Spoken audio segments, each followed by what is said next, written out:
Untamed is going to be untamed. It's going to be a little crazy. I want to talk to my people. I want to talk to my brothers and sisters. We can have grace and humility in how we interact with other people. Oh, hot dog, look at you. And nobody talked about what's really happening. And let's have conversations about what truth is.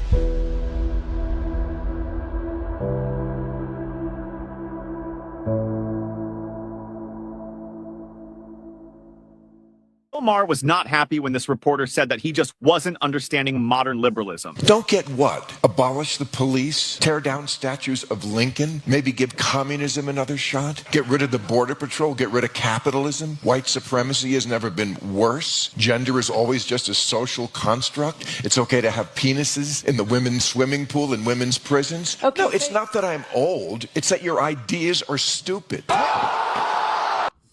Oh, he fucking said it.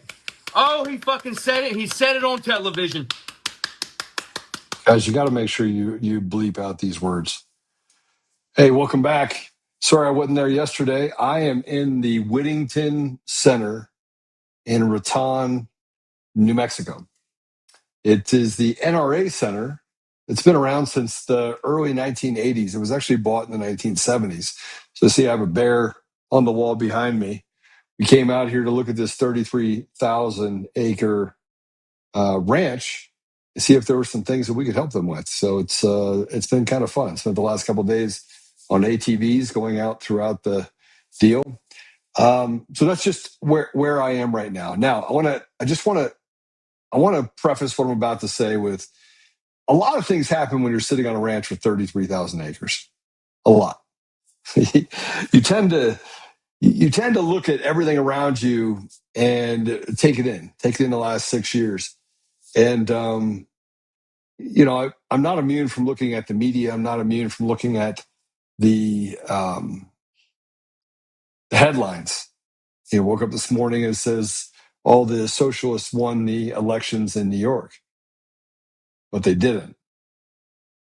And what Bill is saying on that clip is that your ideas suck because they're not real ideas. They're designed to break down the constructs of our community, of our country.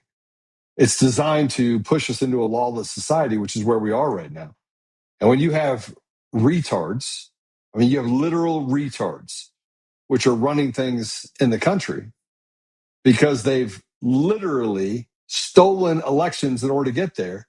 And yet the 500,000 pound gorilla in the room gets us to a place where we're like, all right, well, that obviously, the elections are free and fair. When you have guys like Matt Crane in Colorado walking around like the pariah, like the treasonous traitor that he is, and saying that these election deniers are the problem, when he knows, I don't think he knows, I know he knows that the elections are fraudulent. I think that he knows exactly what is happening, and you couldn't be involved in it with your wife in the middle of it for 20 years and not know. Matt Crane's not our problem. John Thune's not our problem. Mike Johnson's not our problem. Our problem is that as Americans, they feel like we are the dumbest, most controllable human beings on the planet. And they can do to us whatever they want. They can put penises in girls' sports. They can groom kids in school. And every time we see something happen, they tell us that it's us. I had some piece of crap on one of my socials that said, you're batshit crazy. I'm thinking to myself, if I'm batshit crazy, then you're a freaking lunatic. You're like a devil. And we have to sit here and tolerate these people. And in the middle of that, I was on Ryan Schuling's show yesterday morning, and I was talking a little bit about this Kyle Clark guy in Colorado, Channel 9. So I was told that they didn't renew his contract. And we have all of these people. We have the Jimmy Sangbergs of the world. We have the Kyle Clarks of the world that create a narrative on both sides of the aisle. You have John Caldera at the Independence Institute that's out there trying to recruit people to be independent, because that's a real thing.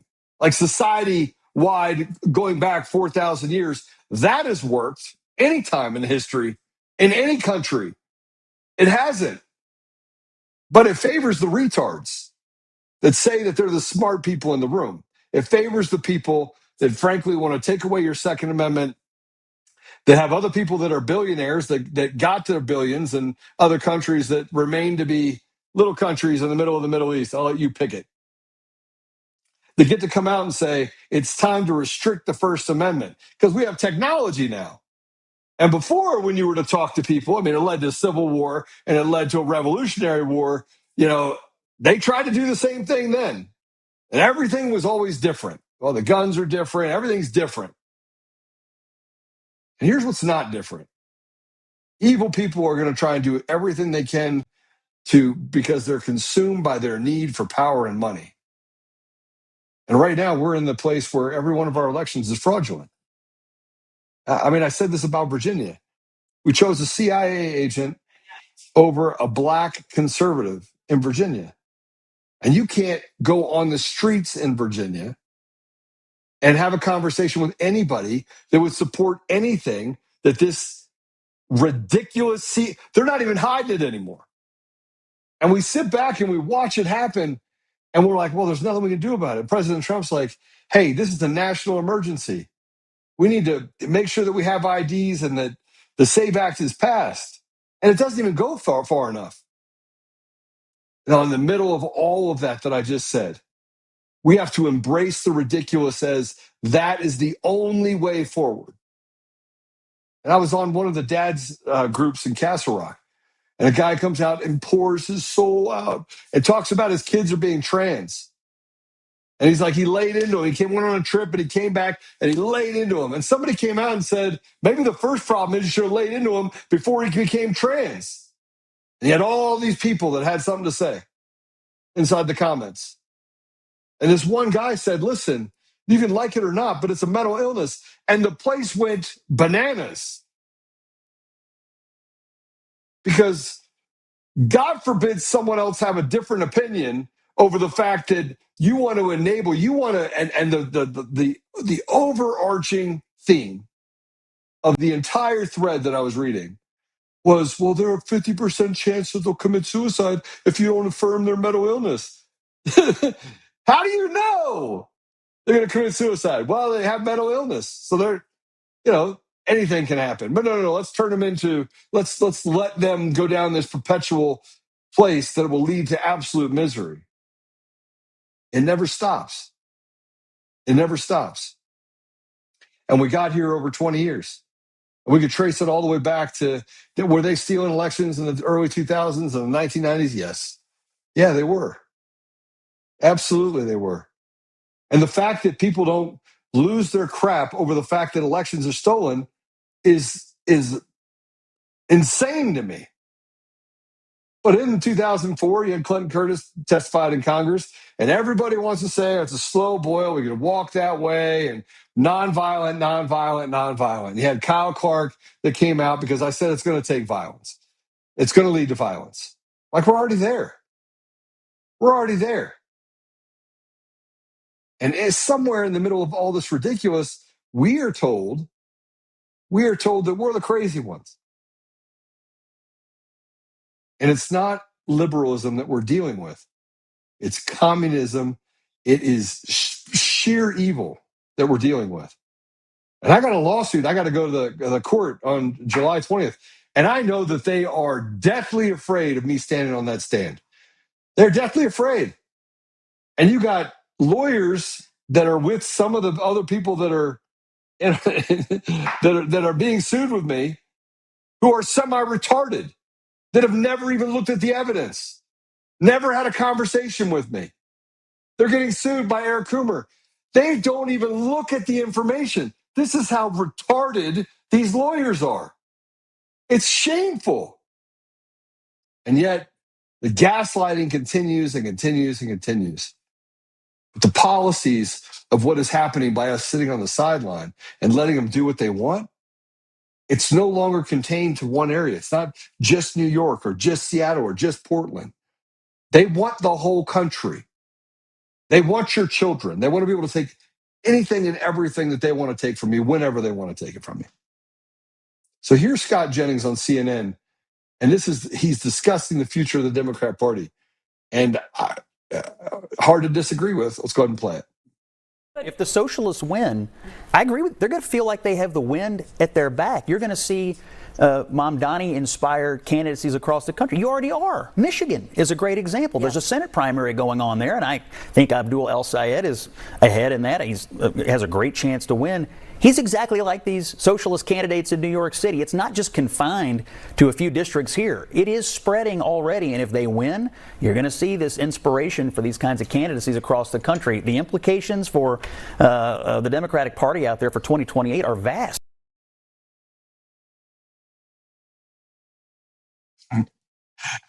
And you got Dan Bongino talking about, the election's not stolen. You have retardedville.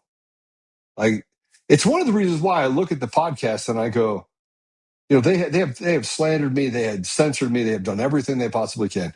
You got the piece of shit over at Rumble that owns Rumble that's put me basically on the back. I'm basically permanently censored on Rumble. I know you guys like it, and you have to hunt it down and find it. And sometimes you have to hit the refresh button 3 or 4 or 5 times. You don't have to do that for anyone else. They do it purposely in order to make the experience terrible when people are actually watching the show. And if that wasn't true, then we wouldn't have a 300%, 400%, 500% spike. And people that are just going to the website to watch it, because at least they can have the experience of watching it on the site. They can't have the chat, but they can watch it. They don't have to worry about being censored or cut off. I wouldn't see that 500% spike if somewhere along the line, and my new users is up 40, 50%, if there wasn't censorship happening on Rumble, on YouTube, on all these other platforms. But they let retards go out there and try to dictate. And I'm sorry, Scott, you literally said that it's not confined to New York, but you won't talk about the stolen elections. Everyone stays away from it because they have punched everyone in the face and said, if you talk about it, we're just going to take everything from you. Well, I'm here to tell you, they're already taking everything from you. They're already taking it. Did you think that this was going to end better if we just sit on the sidelines and wait for somebody to come save us? Well, it's not. So here's an outline. Here is a video that shows you how they build their pipeline. Let's go ahead and play it. After Mamdani's win, DSA is moving to expand its political influence across America. We knew that they were not just victories for one elected office. They were victories of a movement. 10 politicians are now running for office in New York on the Democratic Socialists of America slate, including 2 candidates for Congress. We're going to make sure that we are undeniable as a force in not only New York politics, but politics across the entire country. All DSA candidates follow the same pipeline. They start with campus radicalism, then move to street organizing, then they run for office backed by the DSA machine. New York City DSA built from the ground up. They built a whole political machine. We need to turn DSA into a factory. Moving from outside agitators to people with real power. Step 1, campus radicalism. Like Mamdani, several candidates began their radicalization through campus activism groups like Students for Justice in Palestine, or SJP, founded around the idea of inciting a violent uprising in America.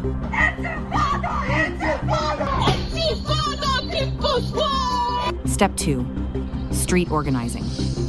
After college, these candidates took to the streets, organizing protests connected to the Black Lives Matter riots, pro-Hamas rallies, and extremist labor unions. Many DSA prospects have been repeatedly arrested for trespassing on private property and traffic blockades staged for arrest. Getting arrested organizing with people I've organized with for over a decade. We just occupied Hochul's office. Radical activism is the gateway to DSA backing. And now we're coming into power, we're coming into politics. Once identified, radical organizers are recruited by DSA, where they are groomed, trained, endorsed, and handed the resources they need to enter politics. A friend of mine who I'd grown close to over the course of our organizing asked me to run for state assembly. It was at a Queens DSA electoral working group meeting. Julia was recruited. I had the pleasure of being recruited to run for office. So I joined DSA actually because I was recruited to run for this position. I got recruited by DSA. The Democratic Socialist machine comes at a price. Once a candidate earns DSA's endorsement, their loyalty is not to the voters or the Democratic Party, only to DSA. Every component of our campaign is being run as a shared project of our Broward DSA and of the larger Democratic Socialists of America. This is who I'm accountable to our members, not just here in South Florida, but 100,000 members plus nationwide. We must make sure that they remember they are a member of this organization, and this organization stands with them. We made you happen, and we can, if you do break with us enough, we can withhold that. This is the pipeline. DSA handpicks street agitators, turns them into political candidates, and backs them into office, where they can be controlled to push DSA's extremist agenda. As an organizer, I tell people to organize me. We bring in a movement with us. This is about a movement. DSA politicians are not Democrats. They are part of a machine built to subvert American democracy. Learn more about DSA's plans to overthrow America at canarymission.org.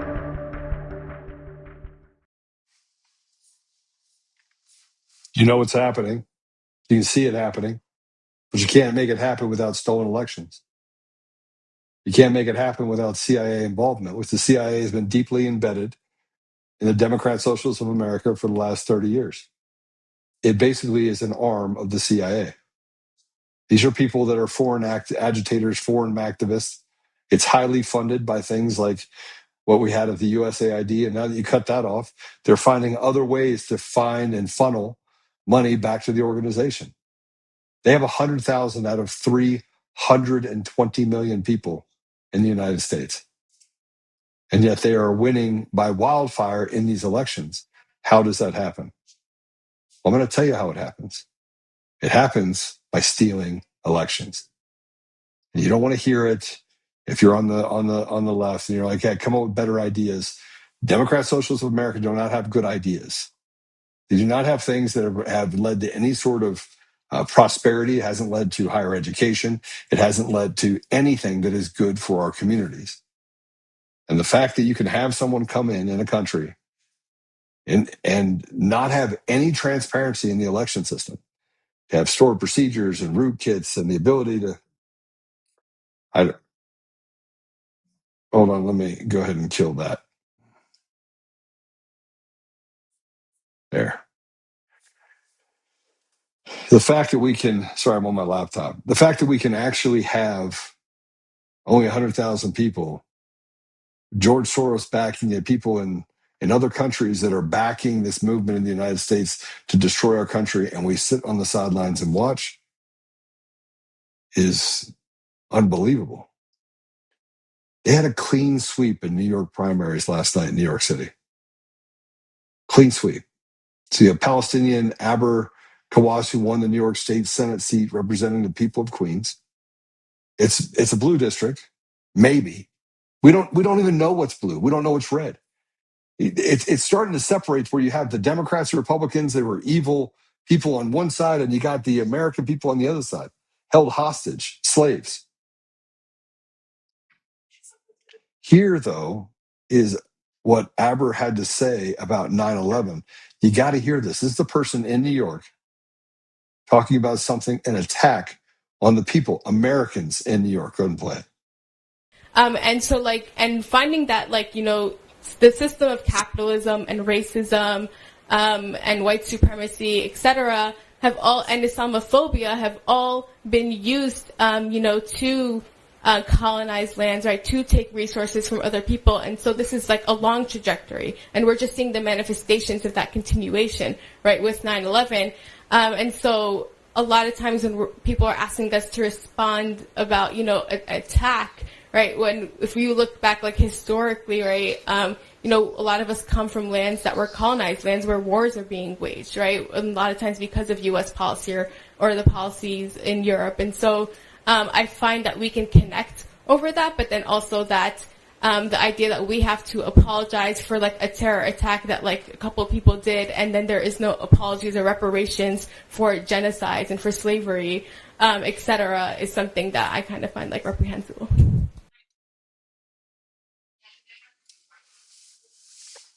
A couple people did. Radicals like her did. An attack on our own soil. And in just 20 years, because of stolen elections, we are sitting here having a conversation about whether or not our children will have any opportunity in the future. In 20 years, we're now on a trajectory that we are below the threshold to replace the populations that we have. And if we just want to look at it, if we just look at it from the perspective of what they were telling us, the World Economic Forum 5 years ago was telling us that they wanted to bring the population down by up to 90%. Bill Gates said the same thing.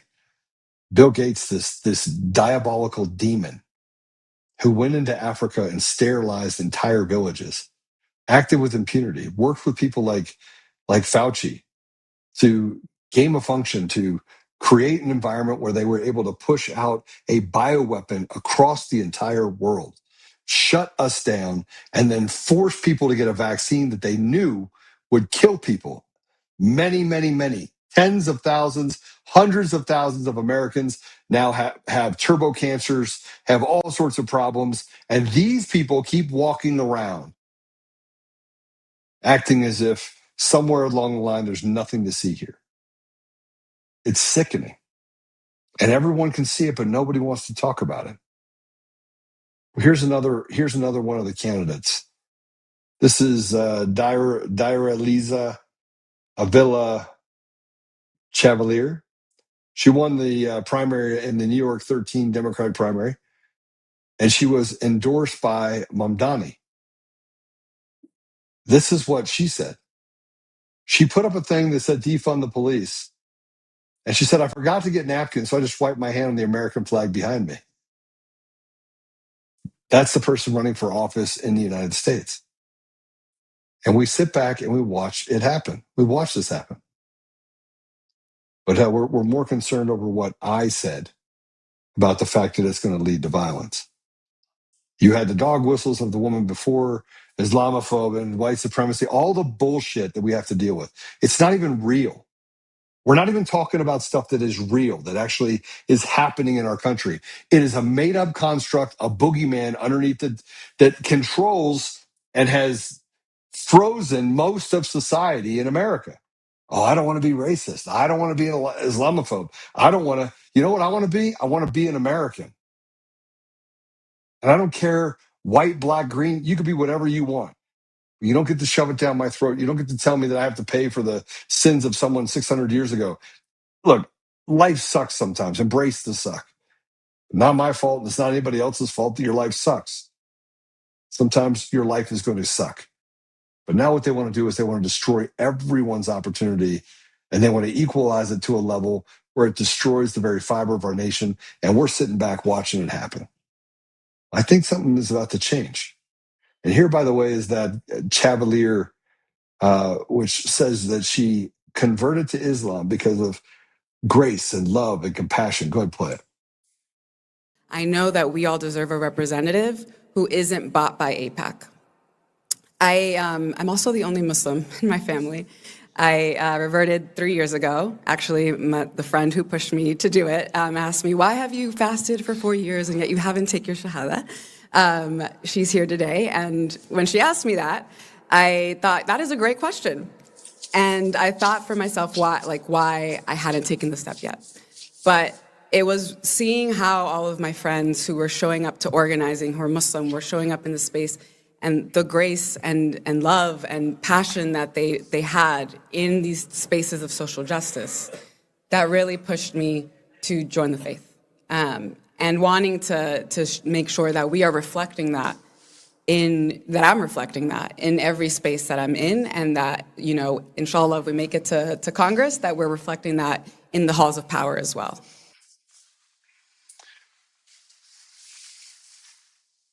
I'm on 33,000 acres right now. And as I look down at all the stuff that we're experiencing right now, and you listen to this idiot, I don't care if you convert to Islam. But the stealing of elections, the enslavement of the American people, the fact you don't own anything, you don't own a car, you don't own a house, you don't own anything. You have to pay rent to the government or you can't use it. That's slavery. Well, these clowns, by the way, the people that you're looking at right now, they are largely dependent on subsidies from the government that you pay. So you get to go pay these subsidies, and you'll have imams which are they run mosques, right? They will have 6 or 7 houses. I'm not kidding. And they'll have 6 or 7 wives. And wives will register as single in the U.S. system. And they will get all sorts of money. They will get all sorts of free food and housing, education, and it's overwhelming. And that guy can just walk house to house to house, and they're having 6 and 7 and 8 kids. But you can't afford to have any of that. You want to know why? Because you're giving 56 cents of every dollar to the government, who then is either wasting it, handing it off to their friends, or handing it off to people that are not entitled to it. And I don't want to hear this deal about AIPAC, right? Frankly, I think you got the evil synagogue of Satan and you got these clowns over here, and they are walking the same path. Destroy America. And if you go back and you listen to the words of leadership now that leads this country overseas, it's obvious. The only people that are being left out is about 290 million Americans. That's who's being left out in the cold. We get to be enslaved by just really evil people that tell you to cut your kid's penis off. Somewhere along the line, pedophilia is okay. We're going to let them out on the street, while putting good Americans in jail because they become a part of the system that is able to feed their frenzy. And the judicial rot, the coup that has existed in America, man, I don't even know how we could get to this far without somebody actually saying, hey, all the men, just get together. It's time. It's time. And I think we're there. Nobody wants to live in a world or in a country that we're living in right now, where we have so much ridiculousness and we have to sit on the sidelines and let it steal the very soul of our nation. I don't even think it's something that anybody wants to stomach. But then you have the useful idiots like Mike Johnson. You know what? Don't talk to me about being Republican or Democrat. How about just be a good human being? Don't talk to me about being black, white, or green, or yellow, or Islam, or the enemy to everyone right now is Jesus, is God, is Christians, that's what they're basically fighting against. But Mike Johnson, he had this to say about this rise in socialism in New York as they gaslight and walk past and sell your soul, knowing that all the elections are fraudulent. Play it. You saw the result of this latest, these primary elections for the Democrat Party. The headlines this morning say it all. I've got a collection of them here. Socialist earthquake, one of them said. Mamdani candidates sweep New York House races. These are socialists. These are Marxist in their ideology. Next headline, Mamdani hails new chapter for Democrats, one of the Chiron said this morning on the news. Hakeem Jeffries, my counterpart, the Democrat leader here in the House, was booed at some of these return parties last night. You saw that on social media and some of the clips. When he was being interviewed on the screen, the crowds in New York, in his own backyard, in the Bronx, in one of these districts, were booing him. And they shouted, "You're next." Hakeem Jeffries has a tall task ahead of him right now. He's got to go out and somehow make a credible pitch to Democrat establishment donors that that's a good national investment right now. That's a tough one to make. He has just proven that he cannot even hold the line in his own backyard. How can he possibly defend against the Marxist march around the country in these other districts? This is not your father's Democrat Party, as we say all the time. Last night, among the incumbents who lost, Adriano Espaillat, who's chair of the Democrats' Hispanic Caucus, Dan Goldman, who was mocked for his Jewish heritage in a coffee shop in New York and maligned online because of that. The Democrat Party, the socialists, the Marxists, have nominated some of the most radical candidates to ever run for office, and they're running for Congress. The insurgent left is on the rise. I was reminded all last night and this morning about the warning, the admonition from the... There you go. Walk right past it. President Trump today said, pass the SAVE Act or I'm not going to have your ridiculous signings. It's like President Trump is all by himself.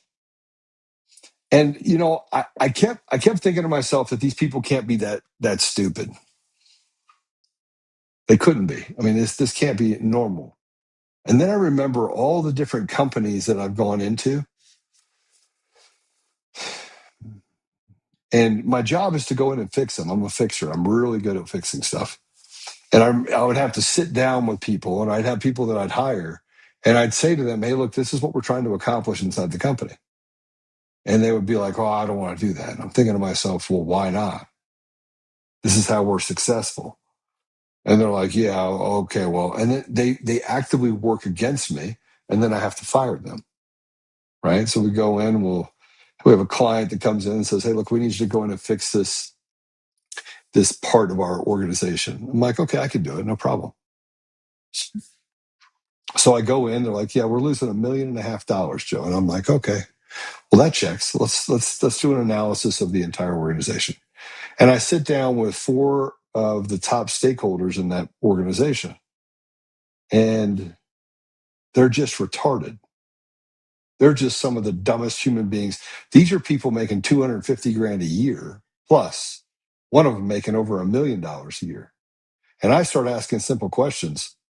And in the middle of the meeting, now keep in mind, my contract when I go in to fix something is pretty simple. You either do exactly what I said as you pay me, because I'm going to be responsible for your success or your loss, or I'm taking my choice and going home and you still got to pay me. So a lot of times when I go in, I tell people what the rules are, and they're shocked by the fact that I go and I meet everybody. I'm shaking everybody's hand. I'm like, hey, how you doing? And you've all worked for these people. Like if you're listening to this podcast, you have had people in your sphere who frankly are dumber than rocks. I've had people dumber than rocks who work for me. I have people that literally have worked against my better interests, not because they know better, but because they're doing it on purpose. So I got 4 people in this organization. I'm sitting down. I was like, all right, here are the 3 things that I put it up on a board. Here's the objective. And everybody's already seen my handwriting, right? So you think I have terrible handwriting. Here's the thing I don't have terrible. I don't have a terrible brain. Like I'm super smart when it comes to actually fixing stuff. I'm a system architect. I can put things together very, very quickly, right? And I sit down, I'm like, we're going to do this, this, this, and this. And one person goes, whoa, whoa, whoa, whoa, whoa. That's not how we've done it for the last 10 years. And I was like, yeah. And I take the piece of paper and I throw it across to him. And I'm like, and you've lost over the last 10 years in your division almost $11 million. So go ahead, tell me how great you are. No, let's do it your way. And I hand him the marker and I'm like, come up here and do it yourself. I embarrass him. And one of the other people goes to the defense of this person. So this is how government works, right? It's filled with retards. It's filled with people who don't actually know how to implement. They don't know how to hunt, and they don't know how to fix, and they don't know how to grow. The number of people that have the ability to do that are very small. What you have is a bunch of suckerfish. Our entire government is filled with suckerfish. The leaders like Mike Johnson and others, they're betrayers of the people. Betrayers of the people. Very simply, they do not do what the people need them to do. When's the last time you've seen a politician go into town and say, hey, look, I need to have a town hall? They don't answer to the people. They don't care what you think. And what's worse about what I'm telling you is that after sitting down with these 4 people, I had a list and I was like, I'm firing him tomorrow. And I walked into the CEO's office and I was like, we have to fire him. We have to fire her. I'm gonna move him over into a different position. I'm gonna give him the benefit of the doubt that maybe he's just not seeing my vision. And this guy, this 4th guy right here, I'm just gonna put him on notice that if he tries to create a coup, that he's gonna be exited out the door. Anybody want to take a wild guess on how many of those 4 people actually made it through? Any? Yeah, all 4 of them out. And I've had people that have been in my company that told me that they have all the answers. And I'm like, oh, that sounds great. And as we're not doing well in a certain position, they're telling me that they have a better answer. And I'm like, get out of my company. Well, we don't have that luxury in government. Because when you steal elections, you can't replace people. And when you make things tribal, which was what we made in the United States, what you open yourself up for is a massive amount of theft. And that theft and lack of accountability is where we are now. We have a judiciary that is rotted to the core. A vast majority of the judges in our country are absolute 100% demonic pieces of shit. True story. And no matter where you look, the harm that they have done to our community and our country is overwhelming. And every time someone sees it and they try to do something about it, they're told you just got to stay within the lines, which means you're a slave. The elections in our country, let me say it again for the people in the very back of the room, they're all stolen. All of them. Every election in the United States is a fraudulent election.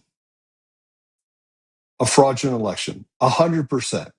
Not 50%, not 30%, not 20%. Every election. And for you, the village idiots, the morons in the back of the room, that like the piece of shit on my Facebook page that told me that somewhere along the line, I don't know what I'm talking about. Okay, buddy, but Trump won the second time. They had to take the Trump chess piece off the table. That was a calculated move. And then they stole every election since then. And the system is so ingrained, and you have such cowardice. You have Pam Bondi, that piece of shit. Look at what that woman did. And look at who she's connected to. Oh, but let's not just talk about Pam Bondi. Let's talk about Todd Blanche. Let's talk about the fact that President Trump had to cut off funding to Colorado to get the governor of Colorado to be like, maybe I should play ball and let her out. We're in a country that is captured by evil people.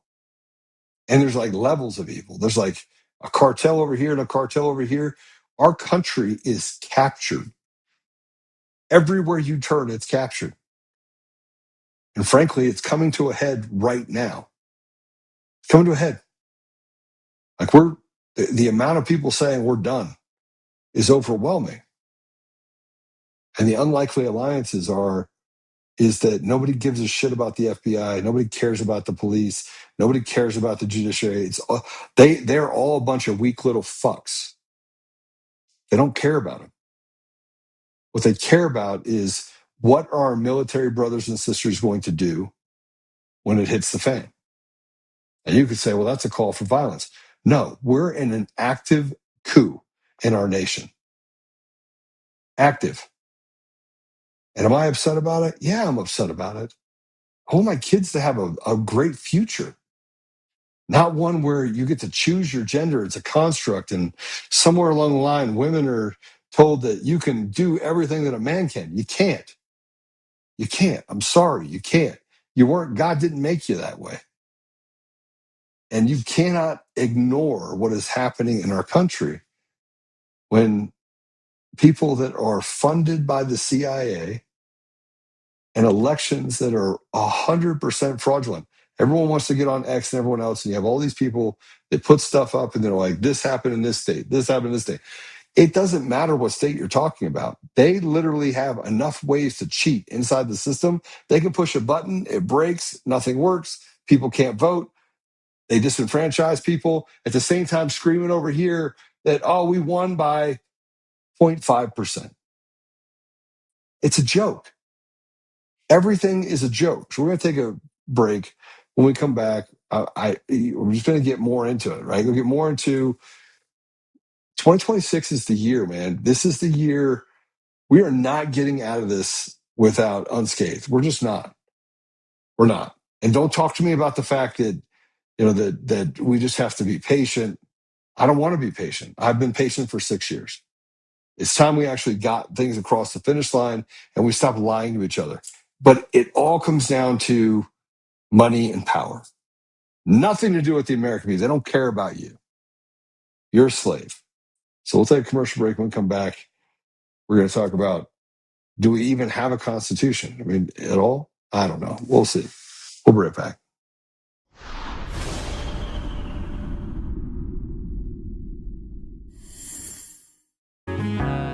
Oh, hi. I almost didn't see you there. Welcome to DCF Buns, where you can find the freshest buns in town, if I do say so myself. Oh, our master bakers teach class every week. So whether you're new to baking or trying to improve your culinary skills, we got you covered. And we can help you bake the cake of your dreams. We'll even clean your cake if you want.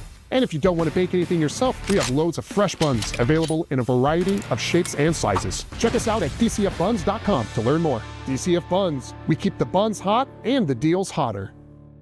Buns. In every thread, in every stitch, Honor-Bound USA weaves the fabric of the American spirit. It's not just apparel, it's a testament to God, family, and country. At Honor-Bound USA, we're a family of patriots who put our faith, family, and America first. When you visit our website, you'll find a line of products that embody our commitment to pray, stand, speak, and act. As the official site for the Untamed podcast, all of our products proclaim speaking the truth with courage. We also have the powerful documentary from Professor David Clements, Let My People Go. Identify yourself as one of the few who are willing to stand for what they believe in. Join the Honor-Bound USA family today. Wear it as a badge of honor, commitment to the values that shape us, and a pledge to the bright future we will build together. Because when you're honor-bound, you're not just wearing a brand, you're embodying a lifestyle.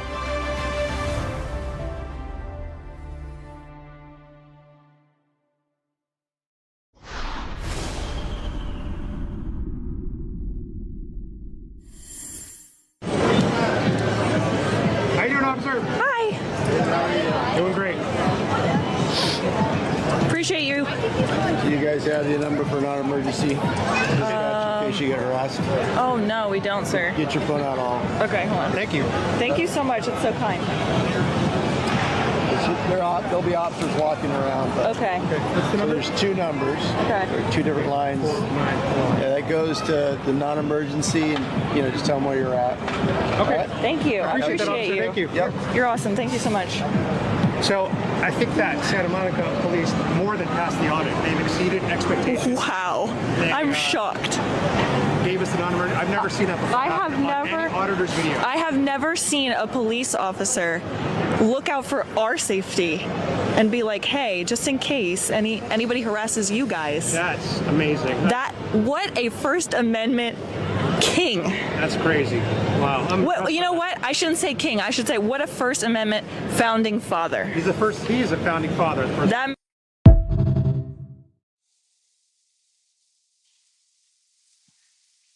I think more and more people, police officers, lawyers, school teachers, we're seeing it more and more. People are coming forward saying, we don't want this. And you'd be hard pressed. Look, all we need is free and fair elections. We can take care of the rest. Getting rid of judges is going to have to happen. And everywhere we look, they keep blocking things. And yeah, right now we have a functioning Supreme Court. Well, they're going to pack that.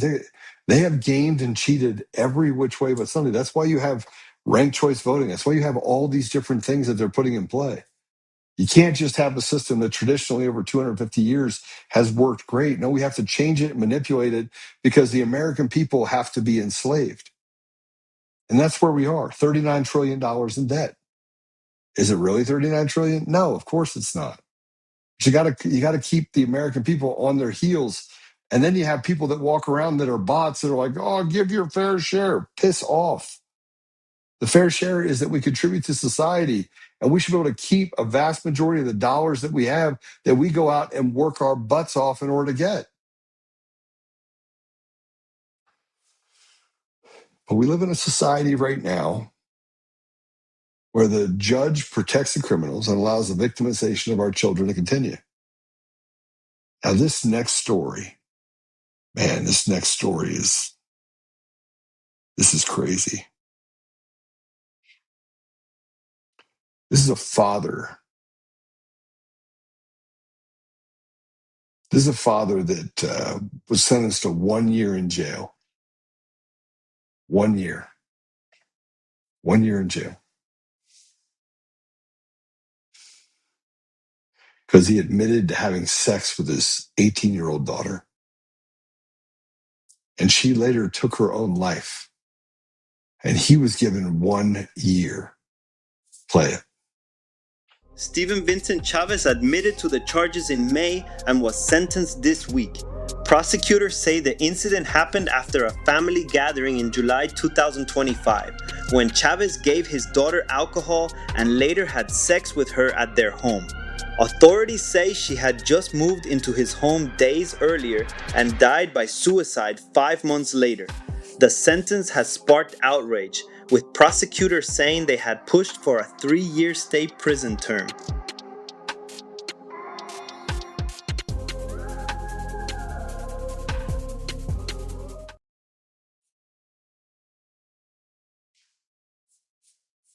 He pled guilty to felony incest and a misdemeanor charge providing alcohol to a minor.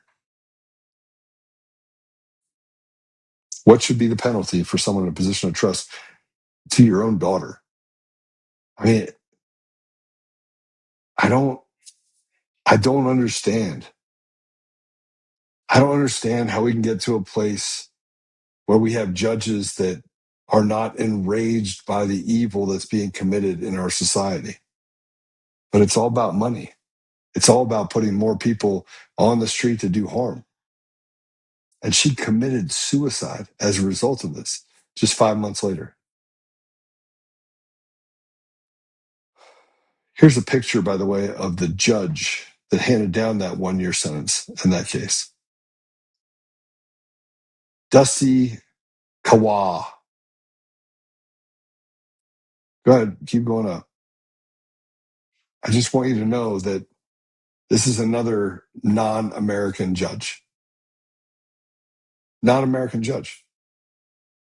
Not American. You don't have to be an American. And you could say, well, he immigrated here. And I would say, I don't care. Bringing the injustice of other countries into our own country is not, it doesn't even make sense.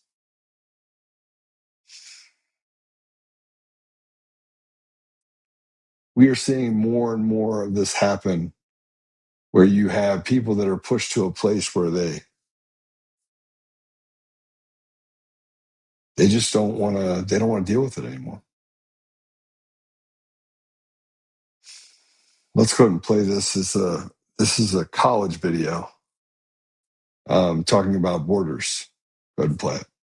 Y'all to get out here with your signs. What do you mean? Oh, you have borders on this campus? No, we have this space reserved as an official event. Yeah, so you have borders. Where's your borders at?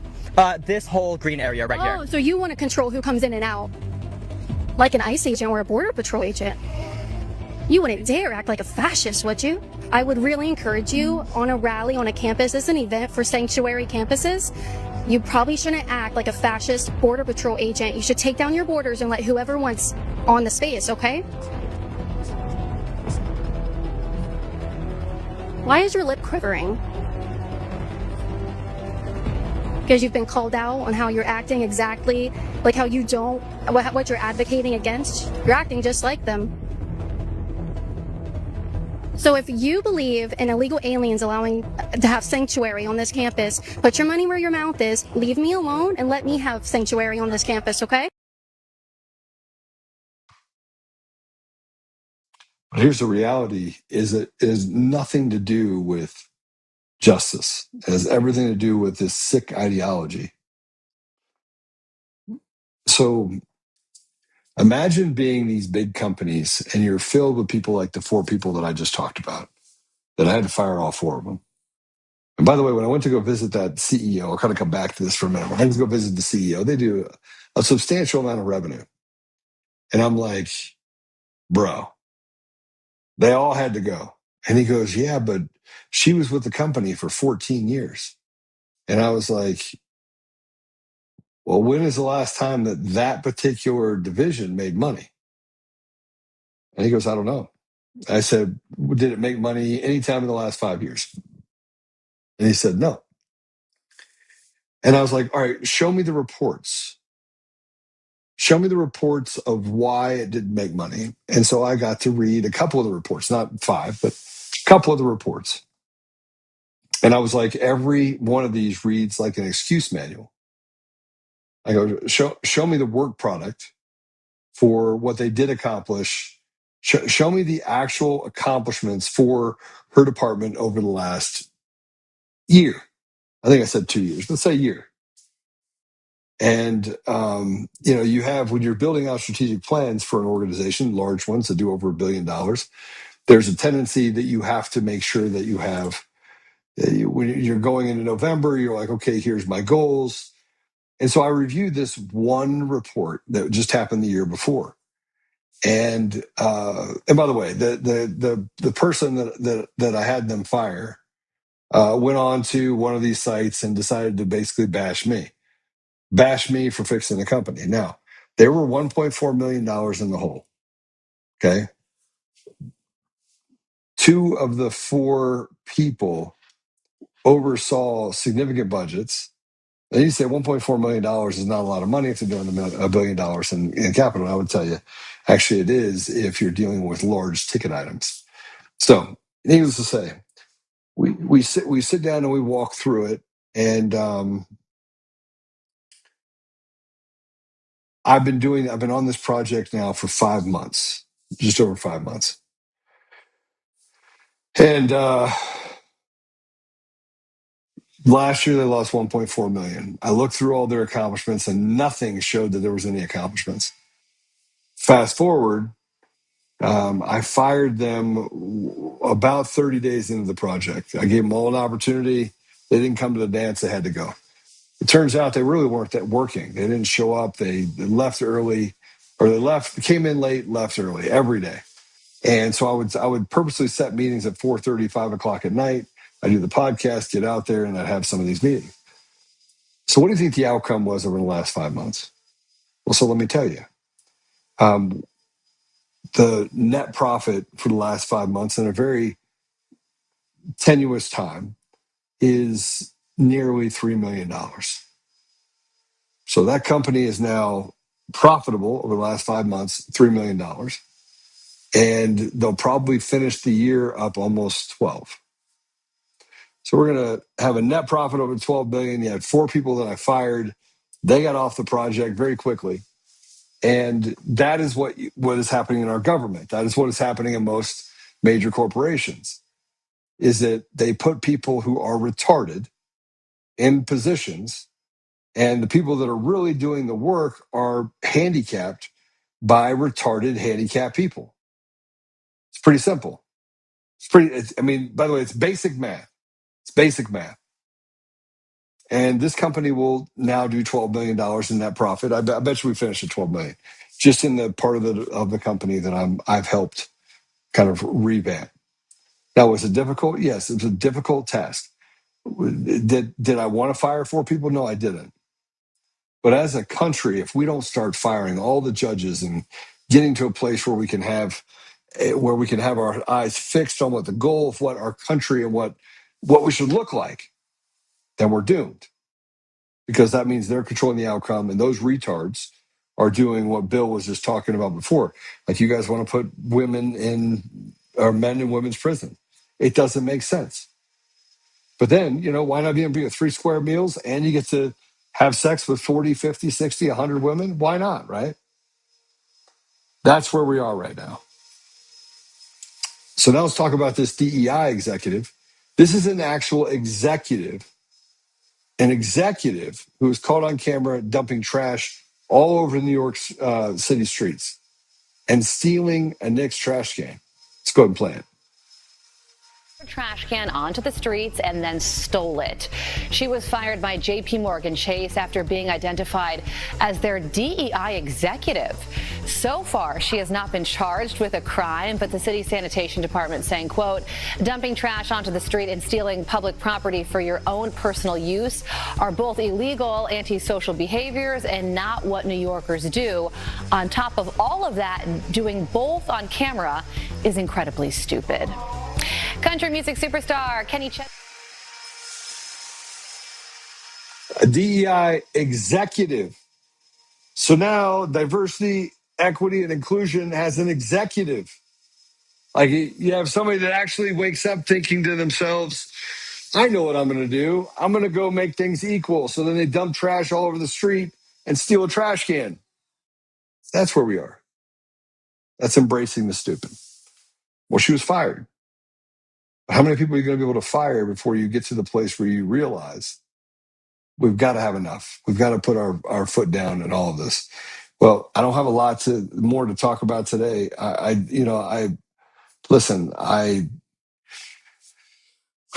be back in the studio tomorrow. We have an amazing guest that's going to be in tomorrow. It's going to be a huge surprise and a huge blessing. Tell everyone, Tina Peters will be in the studio with me tomorrow, and I'm really excited about it. So it'll be great to have Tina on.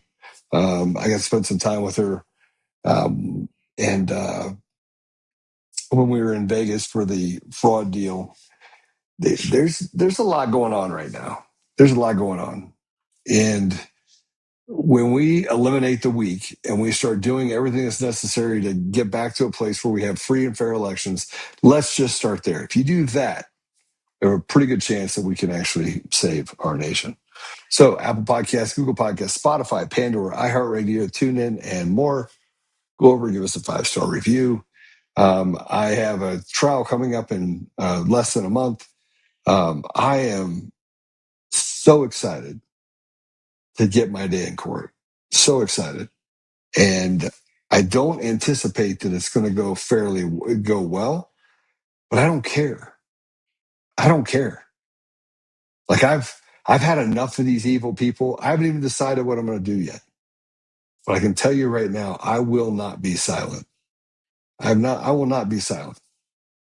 And besides using the judiciary and doing the things that these retarded, demonic pieces of crap lawyers that are out there, the Coomer lawyers,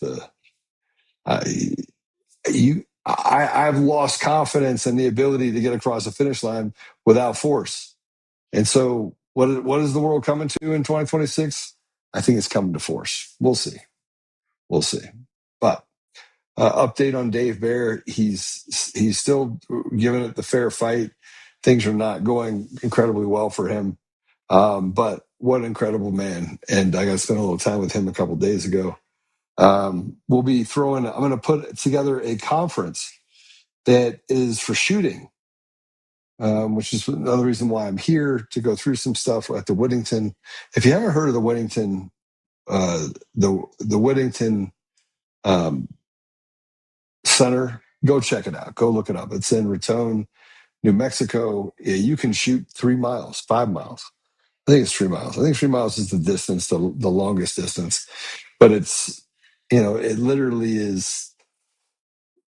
It's an amazing place where you can go and just shoot guns and get in the backcountry and do some great things. 33,000 acres. So I look forward to putting on a what do you call it, like a Lollapalooza, but for conservatives, for normal Americans. How about that? We'll try that. Get a couple hundred people out here. It'd be a real good time. So I'm going to pray us out. And Gammy is back online. If you haven't seen her, I know that people were concerned with her because she frankly had to have surgery, and she'd been in jail, meaning she'd been in jail. She'd been in the hospital for quite some time. So, and I guess there's a rally tonight in D.C., America 250. Yeah. So you get a chance to go to that. I won't be there. I'm taking a little bit of a sabbatical right now. I'm doing the podcast. I'm going to talk to you about what's going on, but they got to show me some stuff first. Like I'm not going to travel all over the country anymore and get involved in things just to be disappointed. So, let's pray us out. Father God, thank you for the opportunity to be here today. Thank you for just the amazing people that over the last 6 years have not lost hope, that has continued to fight forward for what we need as a nation.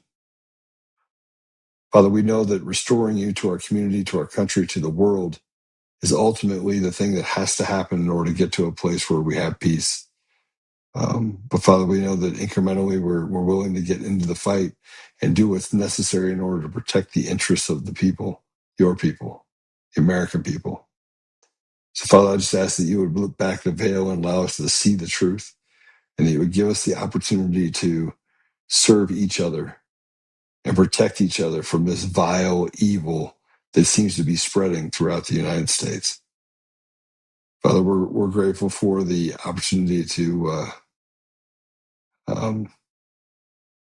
be born at a time such as this, and just, again, pushing things across the finish line and really trying to reconcile what it is we need to be doing collectively in order to take back our nation from these demons. I say these things, Father, humbly in the name of Jesus Christ. Amen. All right, I will see you guys later. God bless you, Susan Rice. Nana, good to see you. And Teresa, good to see you. Go have fun at it. Gammy, good to see you. And Patrick, always good to see you. Jeff, good to see you. And remember, you're the ambassadors of truth. Go act like it. All right, take care. God bless you.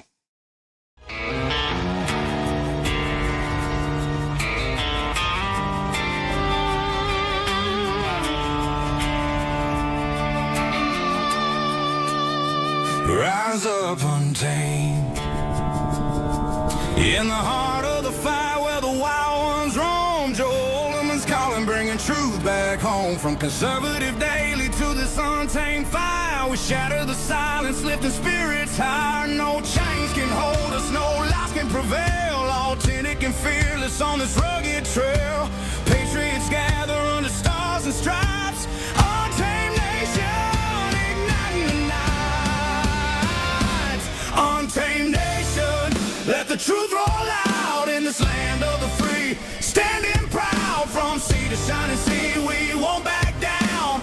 Catch the fire, wear the crown. Untamed nation, it's our battle song, motivating hearts where the brave belong. Yeah, untamed and wild, forever strong. Play it again all night long.